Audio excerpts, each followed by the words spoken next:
After a year or two, or even more abroad, you find that not only have you gained some incredible experience, but you've also fallen in love and gained a partner or spouse from your new home. The two of you have decided to return to Canada, and now comes the fun part.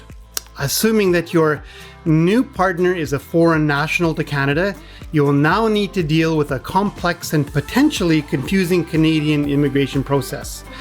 In this series, we ask one of Canada's most respected immigration lawyers some of the questions that are often on people's minds.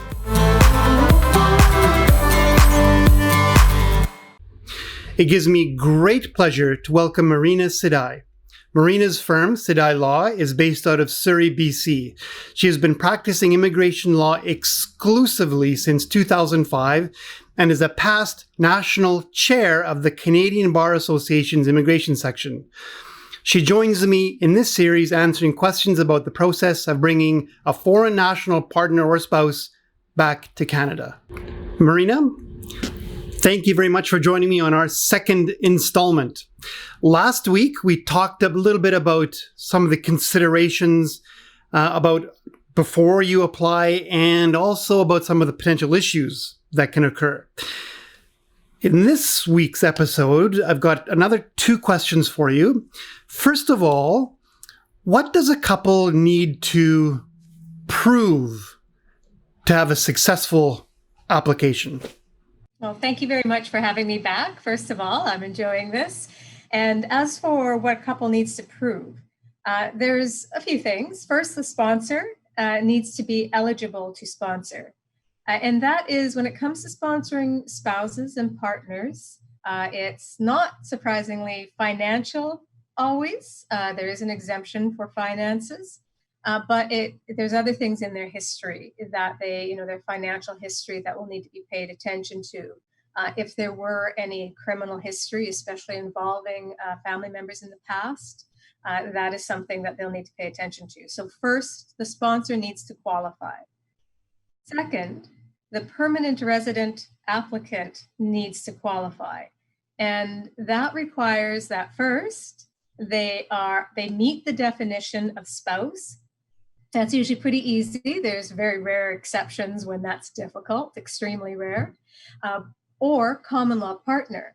And that can be a little trickier sometimes. It's not just that a couple says, we're common law partners. It's, do you meet the definition under the law? Do you have the evidence to prove that? So they need to prove they meet the definition of spouse or common law partner.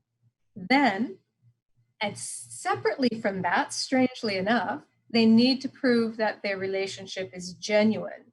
And that is, are they in a married-like relationship? And the government's pretty old-fashioned in this, very conservative. So just think of, what the traditional view of a married-like relationship, the blending of lives. Financially, number one, they always follow the money, and in every other respect as well, physically, socially, so forth.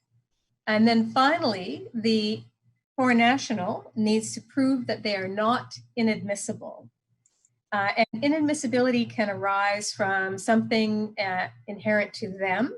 So it could be criminal inadmissibility. And sometimes things that are result in criminal inadmissibility were not crimes in the country where they were committed. Now, that could lead to an exemption, but there's also, it's not only a conviction in a foreign country, but it's also an act.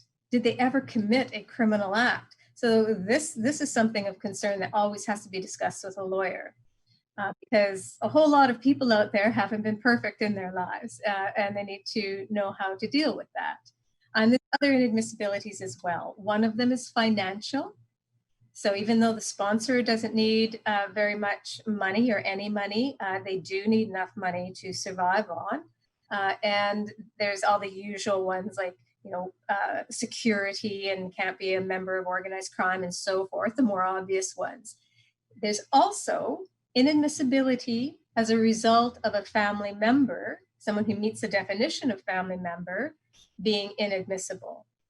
So one needs to pay attention to that. Do they have a child, a teenage child, or a child under the age of 22 who has an inadmissibility? So that's why that child needs to be examined. And it's so very important because it goes to the principal applicant's admissibility. So in a nutshell, the sponsor needs to be qualified as a sponsor. The foreign national needs to meet the definition of spouse or common law partner. They have to have a genuine relationship. And the foreign national, everyone, and dependents on the application cannot be inadmissible. I'm curious, are there any specific issues that might come up for an LGBTQ application? Yes.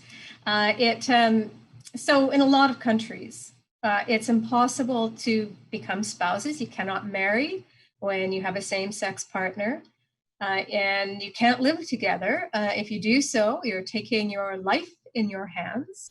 So what couples do when they are committed to each other, but because they are LGBTQ, cannot meet the definition? Well, there is a sort of subset of partnership that applies primarily to LGBTQ folks, but it can not necessarily only them, but typically them. And that is conjugal partner. And this isn't a situation where it's boyfriend, boyfriend, girlfriend, girlfriend. This is a situation where they're really married-like. Their lives are integrated in every way, but they can't live together for at least that year threshold, and they can't get married. This is not as easy as it might sound. The government wants to see that they cannot live together. They cannot get married. Not just that it's a matter of convenience. And the government sees most things as a matter of convenience when it comes to this.